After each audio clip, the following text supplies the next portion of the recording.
Greetings and welcome back to Productive DeFi. So in the last lesson, we talked about farming, and in this lesson, we're going to go ahead and use a farm just to do it.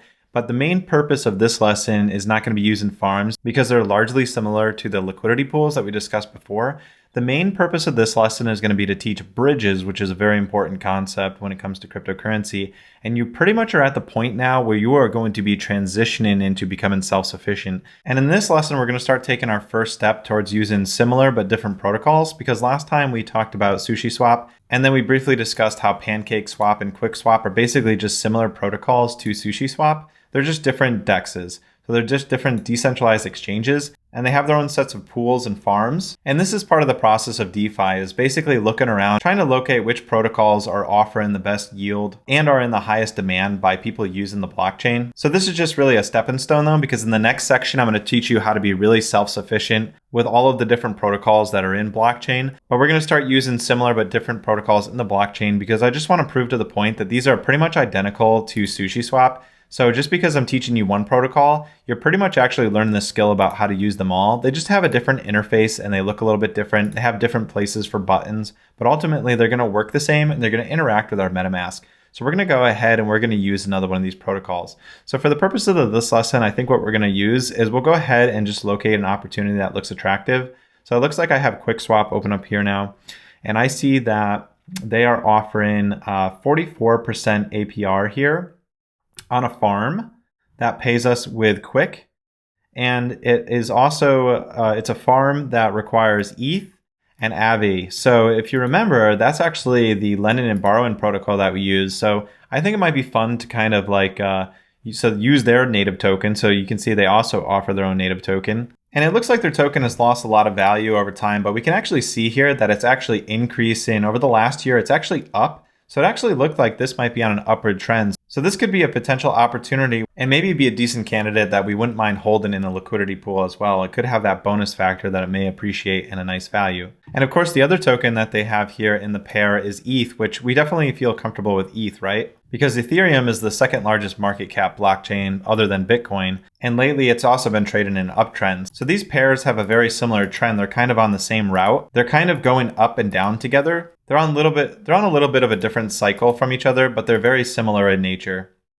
And they're both going up in the market. So that could be an attractive opportunity to hold two assets that we then earn 44% yield on while we hold it. And the assets that we're holding can still appreciate in value and we can benefit from the up move of both of the assets moving up. So you can see how powerful DeFi can be when you come up with a research thesis that has a powerful potential for increasing in value, and also at the same time put in those assets that you are holding as your macro investments and invest in them on a micro basis to earn an additional 44% yield on them.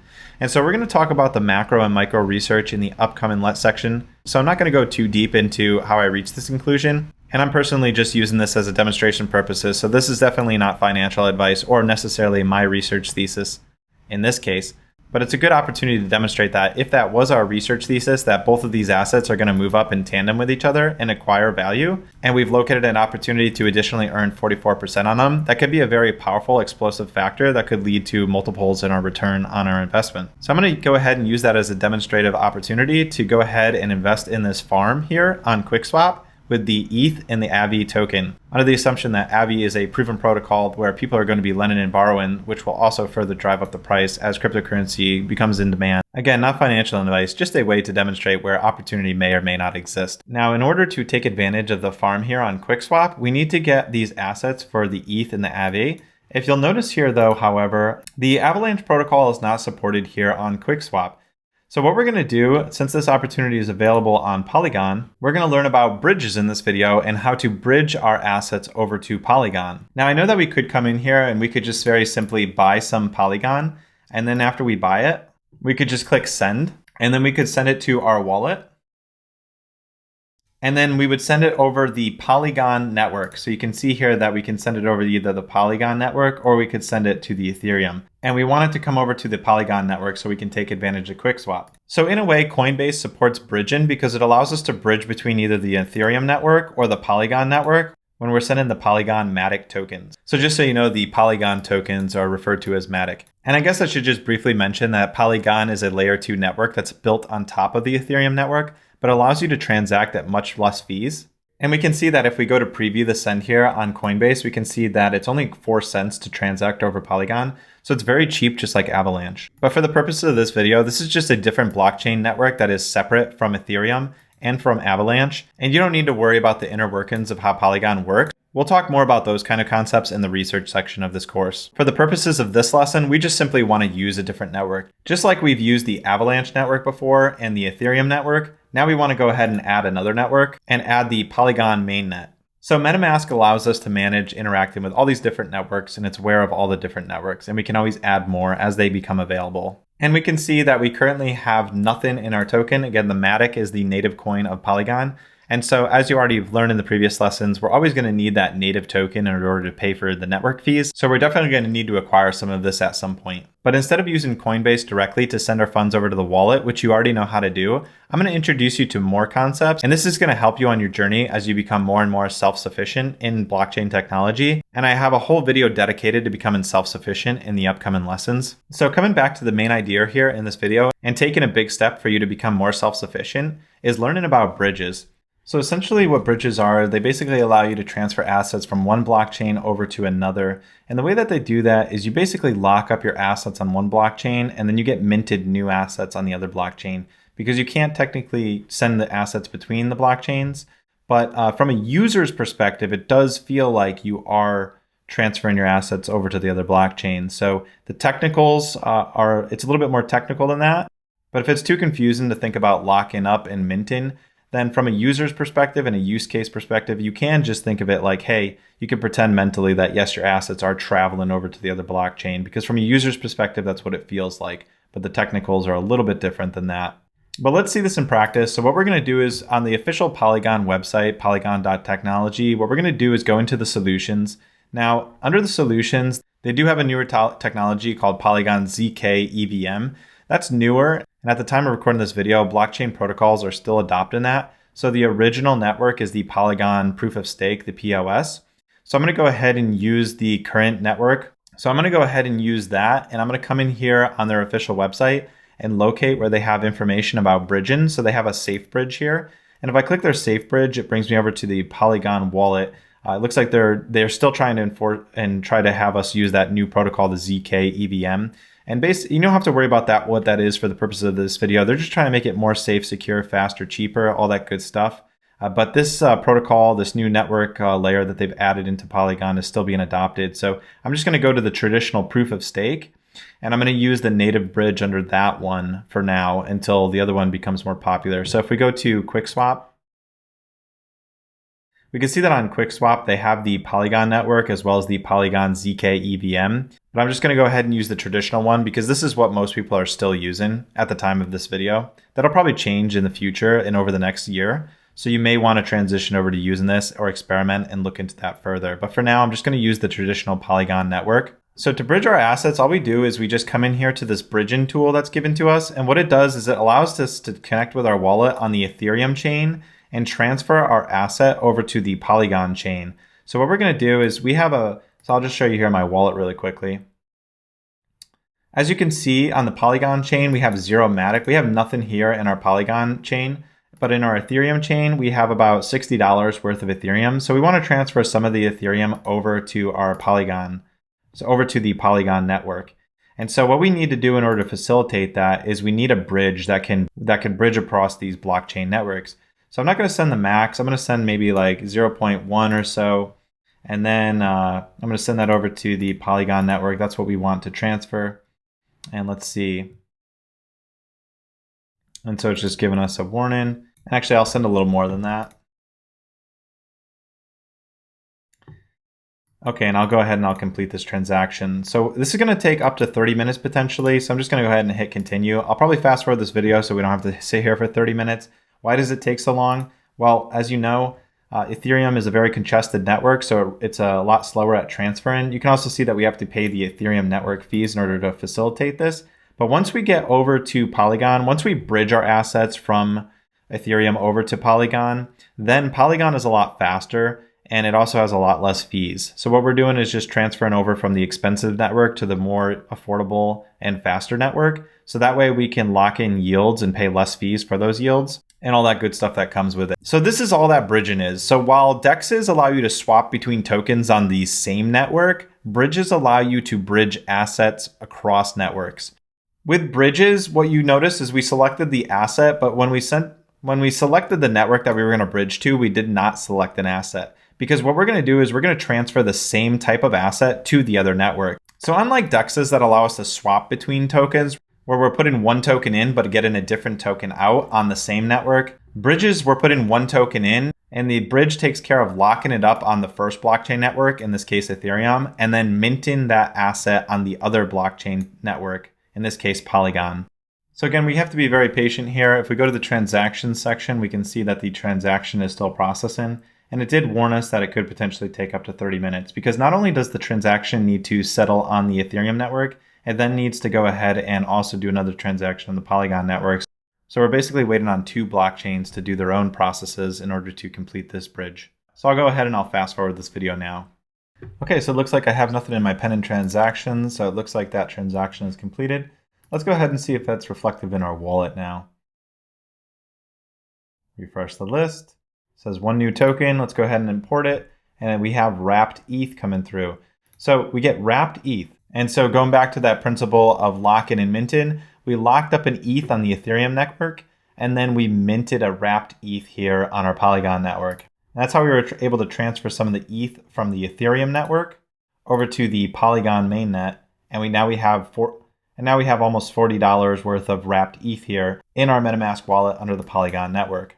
That's going to enable us to interact now with QuickSwap. So if we come to QuickSwap and we select the Polygon network, and now we can use those coins that we bridged over to the Polygon network to acquire the other funds that we wanted for the farm that we located. And so just a reminder, that fund that we found was the ETH and the Aave protocol for 44%. So we just need to get the Aave token. So let's go ahead and we're going to transfer some of this over to acquire that one. And we want to send over roughly 50% because we want to get a 50-50 balance of each one of these. And we can go ahead and approve. Now it's a little bit tricky because we don't have the funds to actually pay for this. And again, that's because we always need that main token on the network in order to transfer funds around. So it gets a little bit tricky because we bridge those assets over, but now we can't actually do anything with them because we don't have the Matic token, which is the main token on the Polygon network, to pay for the fees. But since the Polygon network is pretty cheap, I'm just going to go ahead and send over that Matic that I bought on Coinbase, and I'm just going to send that over to our wallet.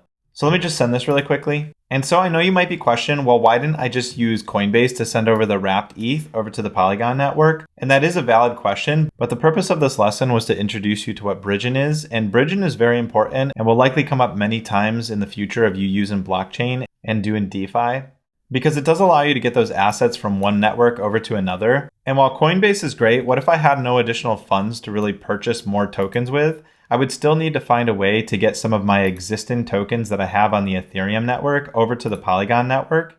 Using Coinbase assumes that I'm going to maybe purchase new assets or that I'm going to transfer my assets to Coinbase and then back out. And generally in blockchain, the less number of transfers you need to do, usually you can save a good amount in fees, especially Ethereum fees, which charge you a network fee that's fairly high on every single transaction. So at the end of the day, bridging is a very important concept in both DeFi and blockchain in general because it allows us to move assets from one blockchain network over to another by locking them up on one blockchain and minting new ones on the other through the bridging protocols that exist on the blockchain. So returning to our goal here to farm this opportunity, which is offering us 44% APR, let's go ahead and just quickly acquire the other token that we need. You already know how to swap assets, so I'm just going to go ahead and transfer some of this ETH to the other token. And now that we have Matic, the network token that Polygon relies on, we can go ahead and approve the ETH, and then we'll swap it over for the other token. And we'll confirm that swap. And as you can see, the fees on the Polygon network are very low, just 2 cents to facilitate this transaction. And we're able to then participate in a farm, which is going to allow us to farm over a 44% return on our investment. So again, farming is just like a liquidity pool. Now I'm going to leave all these settings the way they are. If you want to get more advanced, you can choose where you want to provide your liquidity at what price points with the cryptocurrencies that you're putting into the liquidity pool. But it's a little bit more advanced, and they generally have pretty good default settings out of the gate. So I'll just go ahead and I'll approve both of these.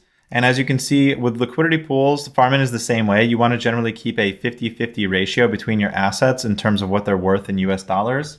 And then I just need to approve the ETH, and then we need to approve the other token. Now I always click max here because I don't want them to have access to a larger spending cap than I'd like them to on the protocol. But I technically could just hit approve. I just like to make sure that the protocols don't have access to spending more of my funds than I'd like them to. So okay, I have approved the ETH, and now I'm approving the other token. And once that's done, I'll be able to get these here into the liquidity pool, and we'll start earning a 44% yield. While that's being approved, I just want to point out, as you can see here, this graph is a little bit different. So on the first lesson that we did with liquidity pooling, I actually used a V2 protocol, which is a lot more basic. But these version 3 protocols, they have more advanced features, so you can select different strategies on where you want to provide your liquidity in the price ranges of the assets that you have. It can get really technical, and you can learn more about it by reading here and doing your research. But you can get a little more strategic with where you want to provide value. Although I'm open in the future with playing with more sophisticated strategies, I think that the default settings are definitely a good starting place, and this is nothing to get too overwhelmed with. I just wanted to mention that though, because QuickSwap has an easier interface, but Uniswap, which is the most popular DEX, has a more sophisticated looking pooling interface, which also allows you to choose where you want to provide your liquidity. So you could choose to switch these strategies, but generally you can start with the default settings of what it gives you and not worry too much about this until you feel more comfortable with learning more about it and trying to come up with more sophisticated strategies. So I'm just going to leave this at the default. And now that we've approved both of these tokens, we can go ahead and preview and confirm depositing this into the liquidity pool. Again, 2 cents for a transaction, very cheap on Polygon, to begin yielding a 44% return. And then here under my pools, they have a QuickSwap pool and they have a Gamma pool. We ended up using a Gamma pool. For the purposes of learning the ropes, you don't have to worry about too much about the technicals. It ultimately is mostly just about locating good yield opportunities. So every DEX is a little different, and they might break up their pools or their farms differently. And they're all trying to come up with their own proprietary ways of doing things to be unique compared to each other. Okay, so now that we have our pool, as you can see, we have this set up as a liquidity pool, but what we want to do is we actually wanted to farm. So what we have to do is go back to our farming section here and locate the pair that we got. Now, before we click Get Liquidity Pair. So far, all we've had to do is use the same skills that we acquired when learning about liquidity pools. But now the difference is for joining into the farm is all we have to do is we can just deposit the max amount of our liquidity pool here into the farm under the farm section. And then once we approve this is gonna go into the farm.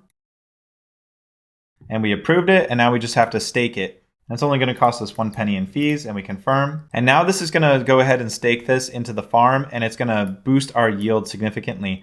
Now you might be wondering, like, why is that process necessary? Well, what we did essentially is put our funds into a liquidity pool, and then we locked up that liquidity pool. So now we are locked up in this farm. And as you can see, we are now earning some Quick tokens. And the reason they do this is because they try to incentivize us to keep our money staked inside of the farms and inside of the liquidity pools. And the way they incentivize us is by offering us a little extra token that we can then go ahead and we can transfer out to other tokens, and then we earn a higher yield. And you can see that we're instantly starting to claim those rewards. So then what we can do is, so the reason it's called farming is just because it's like planting a seed. We've planted our liquidity pool like a seed, and now we're able to harvest that in the form of the Quick tokens. So if we ever want to get our liquidity pool out, we would have to go ahead and unstake our liquidity pool. And then after we unstake it, we would have to go and take the funds out of the liquidity pool itself by going back over to the pool under the pool section. But I just want to show you what it's like to go ahead and harvest rewards. So what we can do is we can click claim on these, and then it's going to process and claim our accumulated rewards. So it says that we harvested these, and we can go ahead and take a look at the transaction on the Block Explorer. We'll locate the contract token for the coin, copy the address, and we'll go ahead and we'll import this token. And you can see now we have this D-Quick here. And then what we can do once we farm those tokens is we can essentially take those and try to transfer those out into other assets. As you can see, I didn't farm very much so far. I was only farming for a couple of seconds. All right, I hope you enjoyed this video, and I'll see you over in the next lesson. We're going to start diving more and more into making you self-sufficient and learning how you can navigate all these different protocols and find your way around and discover new protocols and understand what they are on your own, so that way you're not reliant on just the ones that I showed you, but the ones that I've shown you have given you all the basic skills necessary to begin navigating DeFi and the other protocols that you will learn and self-discover on your own. And I'm also going to go through and give you a general overview of several of the very popular protocols that are out there, so you know the main ones, so that way you accelerate your learning curve and you'll be up to speed with the main market trends that are relevant right now. All right, I'll see you over there.